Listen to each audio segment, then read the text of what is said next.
Hello, hi, welcome to this channel. Welcome to Close and Consciousness, a YouTube channel where we are participating in open-minded discussion about spirituality, numerology, astrology, and so much more. And so in this video, I wanted to talk about divine timing. And since time and space are interconnected, we're also gonna be talking about space. And in this concept, in this way of looking at life, we're also gonna touch upon the concept of divine order. To look deeper into the concept of divine timing and divine order, I feel like it's important to see what we mean by the concept by the divine. And I feel like a divine in this way means a perfect orchestration. It is intelligent way of organization. I understand it as a consciousness, as global database that floats around, and it has all of the information and is here for us always. So the concepts of divine timing and divine order imply the perfection in organization and kind of orchestration of this event, that this situation is perfect for you. And it doesn't deny the free will that we have. It doesn't mean that we didn't have a choice, but rather it means that this particular situation is perfect for what we have chosen. Often we just don't see, we don't recognize that the situation we're in, this intersection of time and space, is perfect for us and our evolution of our soul or this current human experience. But in actuality, it is perfect, wherever we find ourselves. I feel like there can come up a lot of resistance, and all of the resistance comes from the place of ego, because ego is here to protect us to a certain degree. The ego wants us to fit in, for us not to get hurt or harmed by their by the masses, by the society. I feel like it's important to integrate our ego rather than kind of force it to be removed out of our life, out of our understanding of life, because it is still an integral part of us. And whenever we are doing any soul searching work or shadow work, the key is always in integration rather than in pushing it down or not feeling it, not ignoring it, because ultimately it wouldn't go away. And so the answer always in their acceptance and integration, and also understanding, kind of to figure out what is the lesson here and integrate the situation. And in this integration, the magic and expansion of our understanding happens. So with the ego is here to protect us, and because of that, it's kind of it always looking out for any dangers that might happen for us. So it always kind of lives in this almost panicking state of mind, looking for any dangers. And I feel like we can talk to our ego, or relate to it as a little child. Imagine as you're talking to a child who is scared, who always thinks that something might happen, always working in this prevention mode of something to happen. So of course you would want it to calm this child, and you would want to make sure that the child knows that he is safe. And the same is for the ego. I feel like it's important for us to say thank you for taking care of me. I appreciate all that you do for me. You can relax now. I'm gonna take it from here. You can just relax. Everything is going fine. Thank you. I'm in charge now, and we are safe.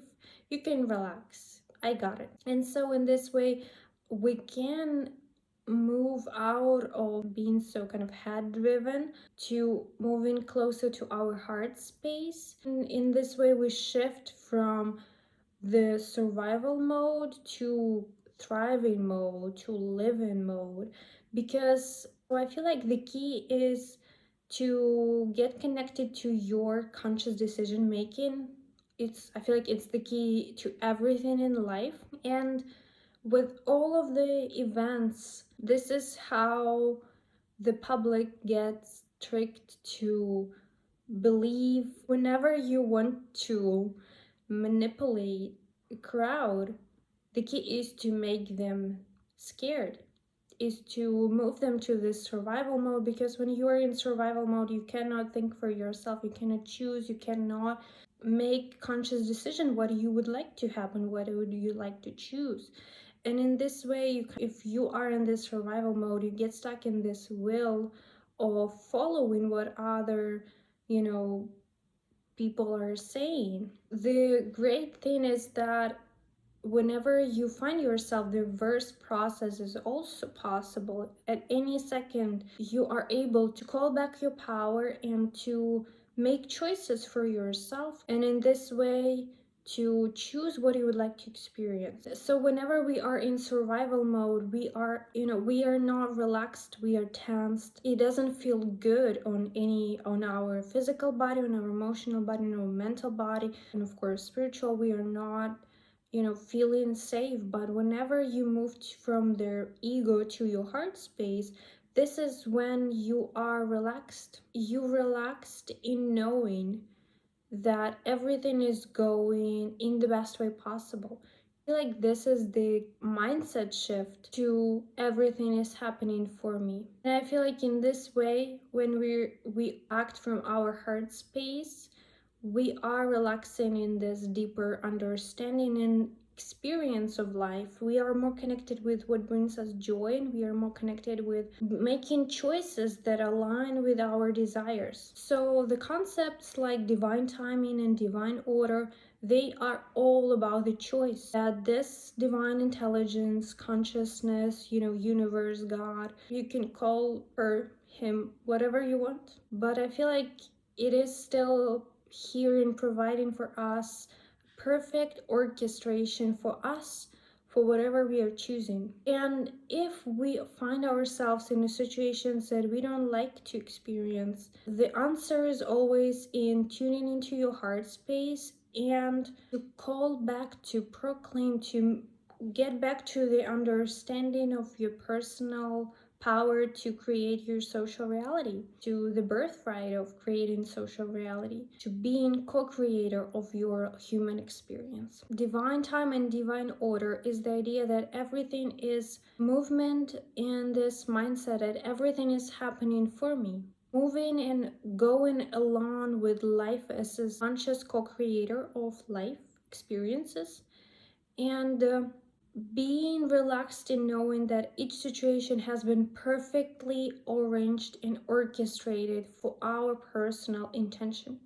The universe has all the answers for all of our questions, and we have our dreams, our visions. They all can become true, because otherwise we wouldn't have them. We wouldn't have the idea of something, we wouldn't have this dream if it was not possible for it to happen in our lifetime. So this is also part of this divine order and divine timing.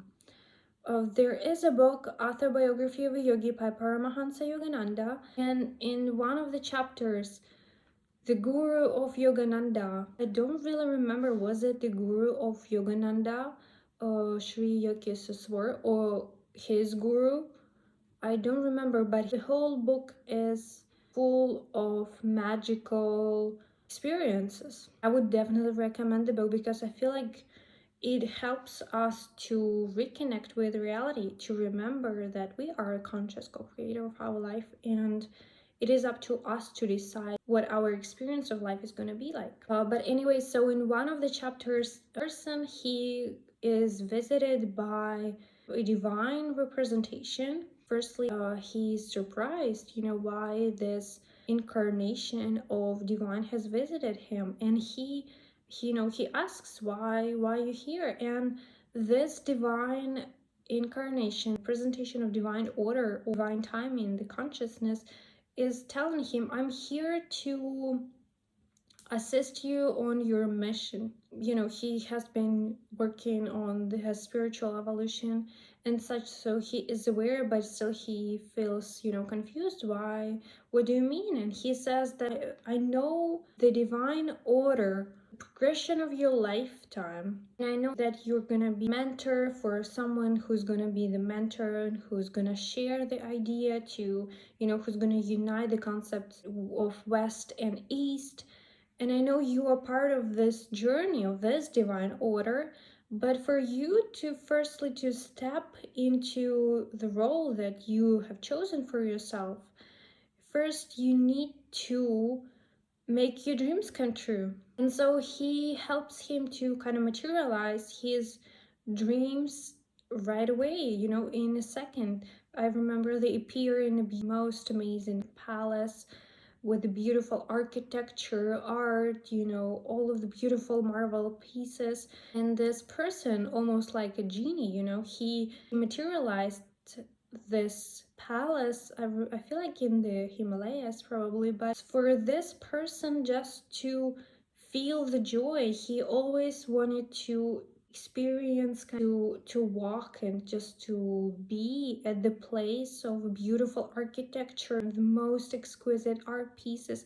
And so this genie, this divine representation of divine order or consciousness, he materialized the palace based on the idea of this person. So the person sent the idea of his dream, his desire. This is what he wants. He sent the thought form, and the universe heard him back. And I feel like it is a story that is so perfect with this topic, with this video, because it reminds us that our dreams and our visions that we have, our plans that we have for ourselves are here for a reason, because one thing leads to another, and it helps us to accelerate on our path and ultimately to walk our path. Something that once was challenged became a stepping stone for us, and it helps us to be who we want to be, because even their unexpected situations all have been planned and to a certain degree agreed by us to be experienced. So every situation has been created perfectly for us to assist us.